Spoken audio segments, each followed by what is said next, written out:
Glória a Deus.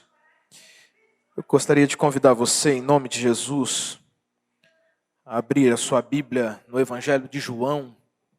Evangelho de João, capítulo de número 14. Nós vamos ler os versículos 16 e 17 apenas para a nossa reflexão, exposição da palavra de Deus nessa manhã. Evangelho de João, capítulo de número 14, versículos 16 e 17. Assim diz a palavra de Deus: Eu pedirei ao Pai, e Ele lhes dará outro Consolador para estar com vocês para sempre. O Espírito da verdade. O mundo não pode recebê-lo, porque não o vê nem o conhece. Mas vocês o conhecem, pois ele vive com vocês e ele estará em vocês. Amém? Vamos orar? Amado Deus, nós glorificamos o teu nome nessa manhã, Senhor. O Senhor nos trouxe numa semana em que nada mais é significativo a não ser o fato de que a graça e a misericórdia do Senhor venceram, Pai. Estamos aqui hoje, Senhor, celebrar o seu nome, glorificar o teu nome, porque o Senhor foi vencedor na nossa vida. E pedimos em nome de Jesus, que posse da tua palavra, o Senhor não só nos ajude a compreendermos essa palavra, mas que ela também seja poderosamente transformadora do nosso coração, em nome de Jesus. Amém, amém e amém. Você pode sentar, em nome de Jesus. Eu quero agradecer o convite. Pastor Alain, meu amigo de algumas datas, né? E como já foi dito, eu estou aqui acompanhado da minha esposa, do meu filho e da nossa filha adolescente de 20 anos, né? Por uma semana. A gente agradece a Deus e eu trago também o abraço aqui da nossa igreja aqui em São Paulo, que é a nossa igreja do Parque Boa Esperança, onde com a graça de Deus nós temos servido desde 2017. Eu só queria fazer um parênteses aqui. O meu filho dormiu agora, né? E eu sempre brinco com ele que ele pode dormir em qualquer momento, menos quando o pai dele vai começar a falar, né? E de vez em quando eu ia dizer que de vez em quando ele dá uns gritos, mas não é porque ele é mal educado, não. É porque ele é pentecostal e de vez em quando ele glorifica a Deus, né? Esse é o Nicolas Ochali. Esse nome, Ochali, ele surge depois que eu fui a uma viagem, estava em uma viagem missionária em Angola, e com a angústia no coração, porque o menino estava para nascer e eu decidi que ia viajar, acertei com a minha esposa e aí ficamos naquela angústia. E o Nicolas foi algumas vezes para o hospital, mas não nasceu. Mas naquele período, o meu pai sofreu um AVC e veio a falecer 2 meses depois. Eu estava 2 dias que tinha chegado lá, quando recebi a notícia de sua esposa voltou, seu pai está no hospital. E no meio disso, um pastor amigo meu lá de Angola, ele chegou para mim e falou assim: o seu filho precisa ter um nome que signifique todo esse momento. E aí ele falou assim: eu vou achar um nome. E aí nós fomos fazer algumas visitas, visitei uma família, e aí contei a história: olha, minha esposa está lá, eu estou aqui angustiado e tal. E aí a pessoa disse assim: olha, tem um nome muito bonito, que tem aqui, é um dialeto nosso aqui, que é Ochali. Eu falei: o que significa Ochali? Né? Aí ela falou assim: Ochali significa graça de Deus. Aí quando eu encontrei o meu amigo de novo, ele chegou para mim e disse assim: eu achei o nome para o seu filho. O nome para registrar esse momento. Qual é o nome? Ele falou: Ochali. Eu falei: rapaz, esse é o nome mesmo. Tive que convencer a mulher, mas o nome é Nicolas Ochali. Porque de fato o Nicolas nasce no meio de um momento conturbado da nossa família, da nossa casa, mas ele é o símbolo do presente, o símbolo da graça, o símbolo da bondade e da misericórdia de Deus. Por isso que ele está aqui, botou até uma camisa bonita hoje para vir à igreja. Vamos conversar um pouquinho sobre o Deus que vive em nós. Em 2009, um pastor chamado Francis Chan escreveu um livro intitulado O Deus Esquecido. E a ideia por detrás do livro era expor que nós tentamos fazer diversas coisas sem que tenhamos o auxílio daquele que Jesus Cristo deixou para nos auxiliar, que é o Espírito Santo. É óbvio que isso não tem a ver com o crer ou não crer no Espírito Santo de maneira intelectual. Não tem a ver com o fato de que nós chegamos à conclusão de que o Espírito Santo existe e que crer nele é algo indispensável. Não tem a ver com isso.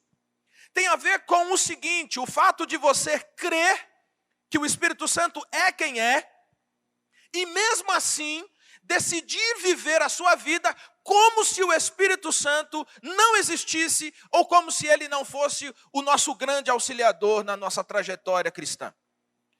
E aí, se nós pensarmos bem, não é nenhum exagero a gente chegar à conclusão de que não é fácil essa compreensão, porque como que a mente humana limitada, com uma capacidade que tem teto, consegue compreender algo que seja tão profundo, que seja tão sagrado como isso que a Escritura coloca para nós?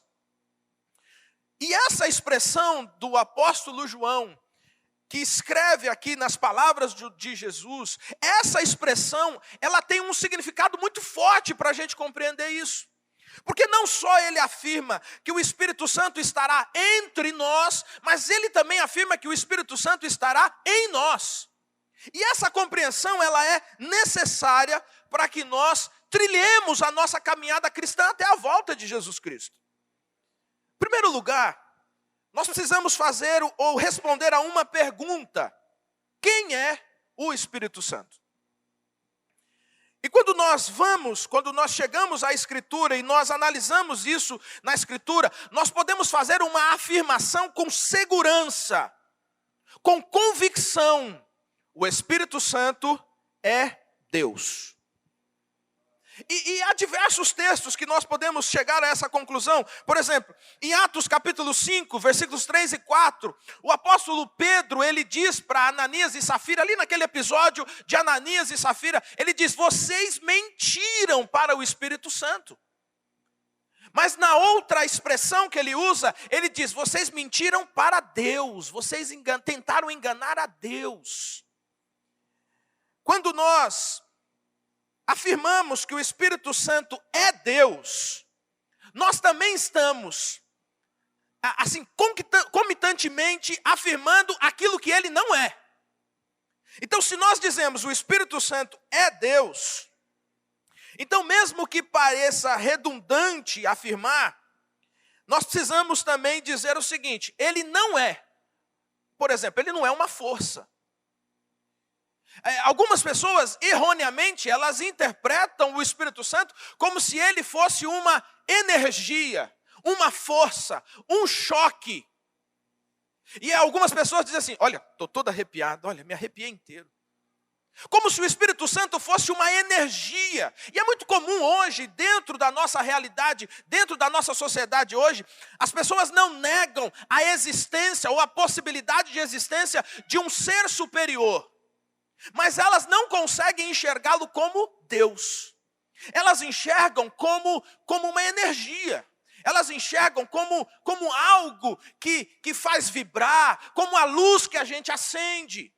Só que quando nós afirmamos que o Espírito Santo é Deus, nós também estamos afirmando que ele não é uma força. E ele não é também uma emanação. Ele não é um ectoplasma, ele não é uma espécie de fantasminha, como a compreensão humana na nossa sociedade quer interpretar.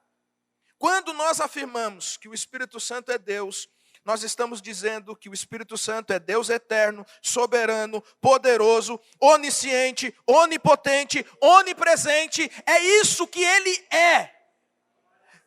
E quando nós chegamos até a Escritura, nós vamos observar, por exemplo, Gênesis capítulo 1, versículo 1 e 2.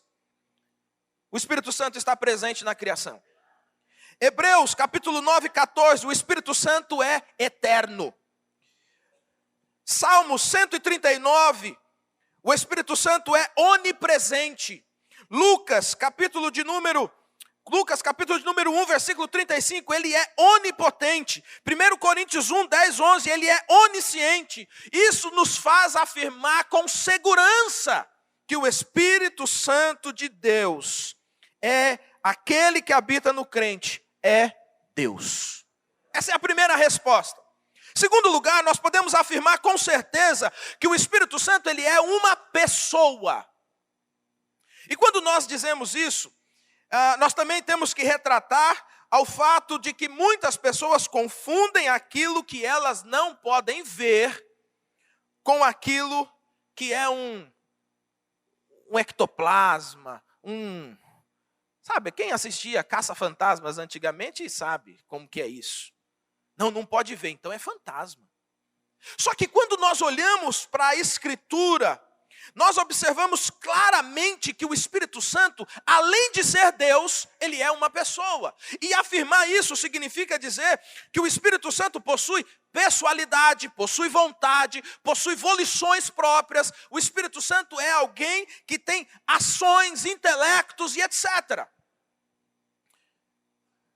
Isso nos faz pensar assim: o Espírito Santo é Deus, e como Deus ele não é tocável, ele não é alcançável, é o que é chamado na teologia de transcendente, mas ao mesmo tempo nós também podemos afirmar que o Espírito Santo ele fala com você. Ao mesmo tempo nós podemos afirmar que o Espírito Santo ele vem consolar você. Não é interessante isso? Ao mesmo tempo que ele é Deus, ele também é uma pessoa. E ser pessoa significa que ele tem pessoalidade, ele se faz presente. Ele consola, ele está presente para consolar o mundo. Mas ele consola uma pessoa. Ele fala com todas as pessoas, mas há determinados momentos em que o Espírito Santo fala a uma pessoa, especificamente no coração, na mente dela. Porque é isso que ele é.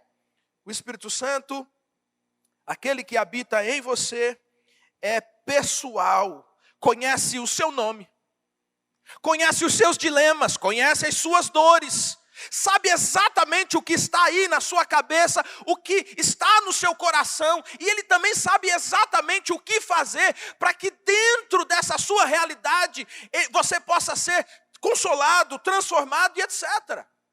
É interessante porque em Romanos nós lemos que o Espírito Santo é aquele que intercede por nós. Aí ele vai dizer assim: porque nós não sabemos orar como convém. Em outras palavras, ele está dizendo o seguinte: você faz a oração. Você faz a oração, o anjo anota, leva adiante, está aqui, o que o Samuel está pedindo é isso aqui. Espera aí, o Espírito Santo, é isso mesmo que ele precisa? Aí o Espírito Santo fala, não é não. Isso é coisa da cabeça dele. O que ele precisa mesmo nesse momento é isso aqui. Agora imagina isso sendo feito em uma escala gigantesca. É isso. Ao mesmo tempo que ele é um Deus transcendente, ele também é imanente no sentido de que ele está presente, ouve a sua oração especificamente e ele também responde especificamente ao seu coração. O Espírito Santo é Deus, o Espírito Santo é uma pessoa. E o que faz o Espírito Santo aquilo que nós costumeiramente chamamos de obra do Espírito Santo? Eu gostaria de destacar apenas 3 ações do Espírito Santo aqui. A primeira delas tem a ver com a ação do Espírito Santo em relação ao mundo. João, capítulo de número 16, versículo de número 8, Jesus afirma que o Espírito Santo é aquele que convence o mundo do juízo, do pecado e da justiça. O Espírito Santo é uma ação de Deus no mundo que guia o mundo a toda a verdade, ele vai dizer no versículo 13. E essa verdade guiada é para que Cristo seja glorificado. E isso é poderoso demais, irmãos e irmãs. Porque ele está afirmando que o Espírito Santo age no mundo para convencer o pecador da necessidade que ele possui de Jesus Cristo, o nosso Senhor. Algumas pessoas dizem assim: um dia eu estava passando de frente à igreja e eu tomei uma decisão na minha vida. A partir de hoje, eu vou ser crente. Ô Zé, você não tomou decisão nenhuma. Você apenas respondeu à ação do Espírito Santo. Porque é Ele que conduz a toda a verdade. É Ele que ilumina Jesus Cristo no nosso fronte, no nosso horizonte, para que nós compreendamos o seguinte: primeiro, a nossa necessidade, e segundo, qual é a transformação que Ele faz. Porque a primeira coisa que o Espírito Santo faz com a gente nessa ação do mundo é mostrar para você o seguinte: você é pecador e você está indo para um lugar que não é legal. Enquanto a gente não reconhece o fato que somos pecadores e que estamos sem a presença de Deus e estamos caminhando para a destruição, enquanto nós não reconhecemos isso, é impossível que uma obra transformadora aconteça no nosso coração. O que o Espírito Santo então faz? Em primeiro lugar, ele mostra para você aquilo que você deixou de ser, ou seja, ele mostra para você o pecado que está no seu coração, o caminho para onde esse pecado está levando, o salário que você receberá desse pecado. Aí você diz assim: meu Deus, e agora o que é que eu faço? Aí o Espírito Santo limpa o horizonte e você olha para Jesus Cristo e para a cruz de Jesus Cristo. E você compreende o seguinte: olha, você é tudo isso que o pecado fez com você, mas se você entregar essa sua vida aqui, se você depositar essa sua vida aqui nessa cruz, então você será transformado para aquilo que você deve ser. E essa transformação é sobrenatural, uma ação sobrenatural do Espírito Santo na nossa vida. Em outras palavras, vale a pena a gente orar para que o Espírito Santo de Deus convença pessoas. Vale a pena orar, por exemplo, para as pessoas que ocupam às vezes a nossa preocupação, ocupam às vezes o nosso coração. Uma vez uma irmã na igreja chegou para mim e falou assim: pastor, eu preciso conversar com o senhor a respeito do meu filho. E aí, pois bem, vamos lá, vamos conversar. E ela começou a contar a história do filho dela, foi contando.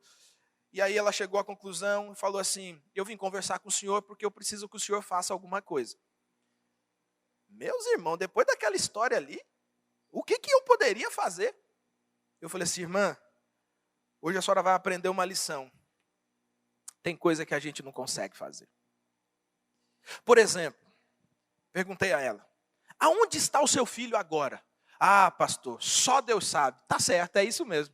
Então o que nós vamos fazer? Nós vamos orar para que o Espírito Santo, que sabe exatamente aonde ele está, o que ele está fazendo agora, ele haja no coração dele de tal forma que ele seja convencido de que o caminho para onde ele está, o caminho que ele está trilhando, levará ele para a destruição.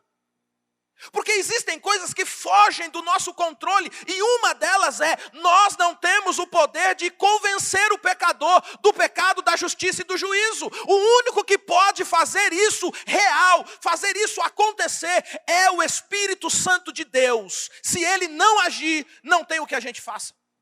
Você pode pregar, você pode falar, você pode dizer, mas não tem. Uma vez eu estava pregando para um amigo, e aí ele estava muito interessado, muito interessado. E ele: mas e tal coisa? E eu lá: e tal coisa? E tal coisa? E eu já comecei a pensar: quando que eu vou marcar o batismo? Eu vou batizar, esse camarada vai ser batizado. E eu fui indo, pá. Lá pelas tantas ele começou a rir. Sabe aquelas risadas de canto de boca, irônica? Ele começou a rir. Aí eu falei: ok. E aí? Ele falou assim: você sabe que eu não estou acreditando em nada disso que você está falando, né? Rapaz, aquilo deu uma frustração no meu coração. Eu falei: rapaz do céu. Aí eu me lembro que eu respondi assim, no ímpeto da resposta, eu disse assim: problema seu. No último dia, meu jovem, é crendo ou não crendo, está diante do eterno, meu irmão. A diferença é, se você creu nessa graça e nessa misericórdia, você tem o que apresentar diante do eterno. Se você não creu, meu irmão, o caminho é aquele lá, acabou. Mas isso me fez refletir sobre o fato de que, às vezes, nós tentamos convencer as pessoas de maneira intelectual. A gente acha assim, não, vou levar o pastor fulano porque ele é formado em teologia, ele é doutorado, ele é pós-doutorado, e vai acontecer. Aí a gente chega lá, tá, é o cara da risada de canto de boca e fala assim, não acredito em nada disso. Aí uma vez um irmão chegou para mim, um irmão na igreja chegou para mim e falou assim, pastor, eu queria muito assim saber, falar de Jesus, saber. Aí eu falei assim, e por que o senhor não fala? Ah, pastor, eu não sei ler. Ah, male eu conto umas histórias e tal. Eu falei, ótima maneira de começar. Gente, sinceramente, quem é que vai conversar de Jesus com alguém e já começa falando, por exemplo, que ele está indo para o inferno? Não, você conta uns causos, né? Conta umas histórias, vai contando da sua vida. Aí ele falou assim, pastor, isso aí eu consigo fazer. Eu falei, rapaz, então faça isso. Na próxima vez que você encaixar lá na fila do banco, você começa a contar assim, ih, rapaz, você não sabe como era a minha vida. Eu era assim. As pessoas adoram uma história. Só que na cabeça desse irmão, ele entendia assim, que para ele convencer alguém, ele precisava ter uma profundidade intelectual. E eu disse a ele, não, o senhor precisa de uma história e da unção e o poder do Espírito Santo. Acabou. Não interessa quem é você. Não interessa qual é o seu nível de educação escolar, se você é formado nisso ou naquilo, não interessa. Se você tem o poder do Espírito Santo, as pessoas são convencidas do pecado, da justiça e do juízo, porque é isso que ele faz. Agora não adianta a gente ter tudo isso e não ter esse poder para que ele vá à nossa frente. Segundo lugar, o Espírito Santo é aquele que ele age na igreja. Em primeiro lugar, porque é por meio do Espírito Santo que a igreja veio a existir. Quando nós seguimos aqui, tentamos seguir o cronograma da Bíblia, nós vamos observar, por exemplo, que 50 dias após a Páscoa, o Espírito Santo foi derramado sobre os irmãos que estavam reunidos no cenáculo. E aquilo foi algo tão sobrenatural, aquilo foi algo tão poderoso, foi algo tão profundo, que é dali que a igreja surge. E é interessante que você pega o capítulo 2, eles estão reunidos, portas fechadas, estão preocupados, eles estão com medo, mas o Espírito Santo, o poder do Espírito Santo vem sobre eles, com porta fechada e tudo, meu irmão, e o negócio... Aí quando você continua fazendo a leitura, quando chega lá no versículo 42, ele vai dizer, e perseveravam unânimes na doutrina dos apóstolos, na oração, do partir do pão. Lá no final ele diz assim, e o Senhor ia acrescentando, dia após dia, o número daqueles que iam sendo salvos. Faz toda a diferença quando a ação do Espírito Santo na igreja acontece. Porque daquele dia até os dias de hoje, ninguém pode conter esse poder sobrenatural, esse poder apoteótico do Espírito Santo, ninguém pode contê-lo. Por quê? Porque a força descomunal que a igreja tem, não é pelo fato de que ela se organizou, que ela se institucionalizou, não. A força da igreja, na história da humanidade, você pode ver na história, são dezenas de perseguições, são dezenas de tentativas de simplesmente extirpar da face da terra o povo de Deus, todas elas são fracassadas. Não era por causa do grande líder, não era por causa da institucionalização, não era por causa disso ou daquilo, não, exclusivamente por causa do poder do Espírito Santo, que sustenta a igreja e que entregará para a glória de Jesus Cristo a igreja no último dia. A maneira do Espírito Santo agir na igreja é através dos dons. Existem muitas discussões a respeito da contemporaneidade dos dons. Mas uma coisa não pode ser negada de forma alguma. 1 Coríntios, capítulo 12, versículos 7 a 11, ele diz claramente para nós que a igreja é edificada por meio dos dons que são concedidos pelo Espírito Santo à igreja. Isso é interessante, porque ele distribui conforme a vontade dele. E nós vamos encontrar pelo menos 4 listas na Bíblia a respeito dos dons. Romanos 12, 1 Coríntios 12, Efésios 4, 1 Pedro 4. Só que eu queria fazer a observação do seguinte: os dons, eles não são dados para indivíduos em si. Os dons, eles são dados à igreja. Ou seja, o dom não é a dádiva de uma pessoa. O Espírito Santo, ele espalha os dons pela igreja. Isso exatamente dessa maneira, no plural, ele espalha os dons pela igreja. Para que a igreja, de alguma maneira, cumpra com a sua missão aqui na terra. Algumas pessoas acham que o dom é dela.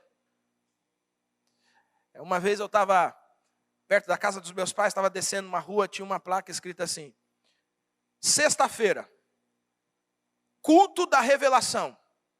Venha conhecer o pastor fulano de tal, que tem o dom da revelação. Revela o oculto e o escondido. Eu fiquei com medo, né? Eu atravessei a rua e falei, rapaz, o oculto e o escondido é muita coisa, né? Mas é interessante como que as pessoas tentam personalizar os dons. E eles acham que é tranquilo. Bom, eu tenho o dom de revelação, então eu vou botar uma placa, eu vou trazer pessoas, porque eu tenho o dom. Só que, quando nós olhamos para a Escritura, o dom é dado para a igreja, para a edificação da igreja, para o cumprimento da missão da igreja. O dom é para a igreja. E é interessante porque, se a igreja não tem os dons do Espírito, ela não consegue cumprir a sua missão. Porque é através dos dons, através dos ministérios, que Deus vai contribuindo para que a missão da igreja seja levada adiante. Terceiro lugar, é a ação do Espírito Santo na vida do cristão. É a ação do Espírito Santo na sua vida. A primeira ação do Espírito Santo na sua vida, como nós já comentamos no começo, é convencer você que você precisa de Jesus. Ninguém diz que Jesus é Senhor se não for por uma ação sobrenatural do Espírito Santo. Meu irmão, você só é crente, você só é servo de Jesus, porque o Espírito Santo agiu na sua vida. Arrancou você, ele encontrou você no meio daquela lama, naquele lamaçal que você estava. Ele mostra para você o horizonte. E quando você estende a mão, Jesus Cristo pega na sua mão no meio daquela lama. E Jesus Cristo tira você de lá, limpa você, coloca roupa em você. Só que aí, sabe o que Jesus faz na sequência? Ele pega você e mergulha você no Espírito Santo. É isso que a gente chama de batismo no Espírito Santo. Você é mergulhado no Espírito Santo. Após ser convencido do pecado, da justiça, do juízo, após uma ação sobrenatural na sua vida, de Deus na sua vida, então Jesus fala assim: não, eu vou te dar um plus, eu vou te dar um a mais. Eu vou mergulhar você no Espírito Santo. E quando você é mergulhado no Espírito Santo, você tem mais coragem, você tem mais intrepidez, você vai com mais força, com mais firmeza. Então o Espírito Santo convence, converte, regenera e santifica você. Olha que negócio. O único fator aqui que nós temos um pouquinho de participação é na santificação. Mesmo assim, algumas pessoas se enganam quando acham que a santificação é uma ação pessoal. A santificação é uma resposta à ação do Espírito Santo. Sem o Espírito Santo, ninguém se santifica. Sem o Espírito Santo não existe um santo sequer, porque é Ele que faz essa ação sobrenatural na nossa vida. E com esse revestimento poderoso de Deus, você proclama Jesus Cristo, com coragem, com poder, e você faz isso para que o nome de Jesus Cristo, nosso Senhor, seja glorificado. É isso que nós lemos, por exemplo, em Atos, capítulo 1, versículo de número 8. Vocês receberão poder quando descer sobre vós o Espírito Santo. E vocês vão sair testemunhando. Olha, vocês vão até morrer. E vão morrer com uma coragem assim, surpreendente. Porque vocês agora estão debaixo do poder do Espírito Santo de Deus. Eu quero encerrar trazendo aqui 3 situações para a gente pensar e tomar uma decisão na nossa vida nessa manhã. A primeira delas é o seguinte, para a gente pensar e decidir, restaurar o nosso relacionamento com o Espírito Santo de Deus. Se o Espírito Santo é Deus, se Ele é uma pessoa, então nós devemos cuidar do nosso relacionamento com Ele. Nós precisamos desenvolver o nosso relacionamento com Ele. Por isso, meu irmão, minha irmã, busque um relacionamento profundo com aquele que é o seu consolador. Busque um relacionamento profundo com aquele que é o poder que mantém você em pé. Porque Ele não está apenas ao nosso redor. A Bíblia diz que Ele está habitando em nós. E o fato dele habitar em nós significa dizer que nós não estamos sozinhos na nossa caminhada. O Espírito Santo de Deus é aquele que faz Deus presente em nós. Aleluia, glória a Jesus, glória a Deus. É Ele que intercede por nós junto ao Pai. É Ele que leva diante de Deus as reais necessidades em meio às nossas orações. É por meio do Espírito Santo que as nossas necessidades são tomadas, é conhecida de Deus.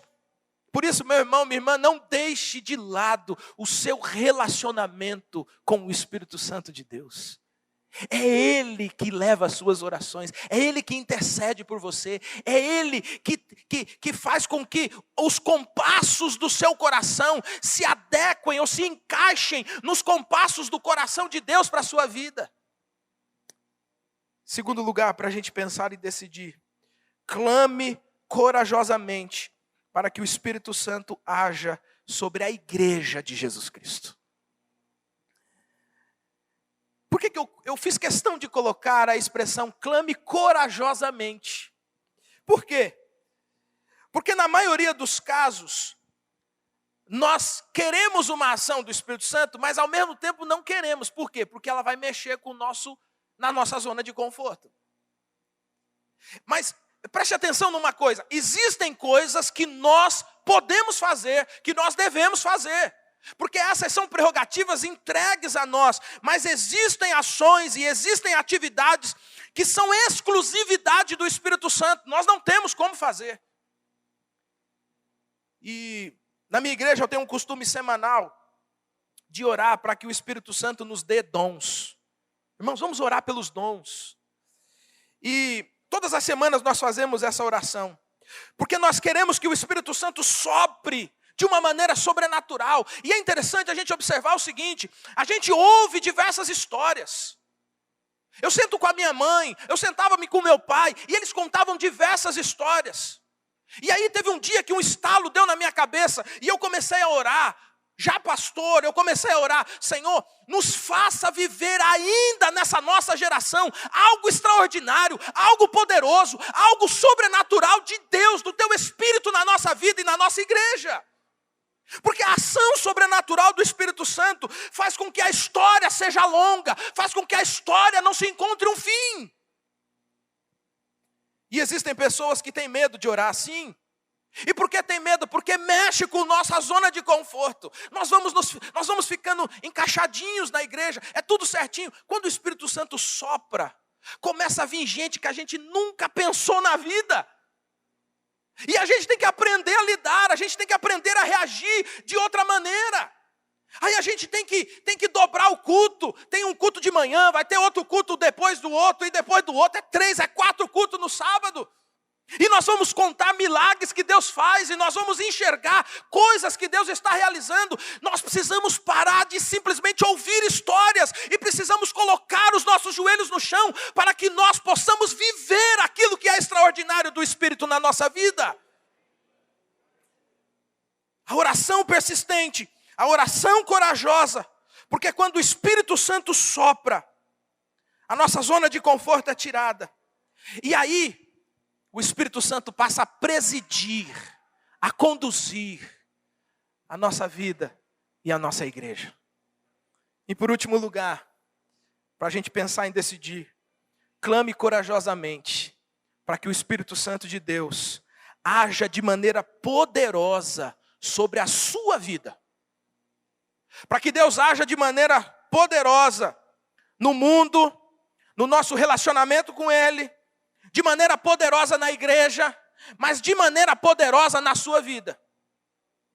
E eu me lembro uma vez que uma pessoa chegou para mim e tinha acontecido um fato lá na vida dela, e ela chegou e disse assim, eu vim aqui porque eu quero que o senhor ore, que aconteceu isso. E eu fiquei pensando, falei, meu Deus, mas você já orou?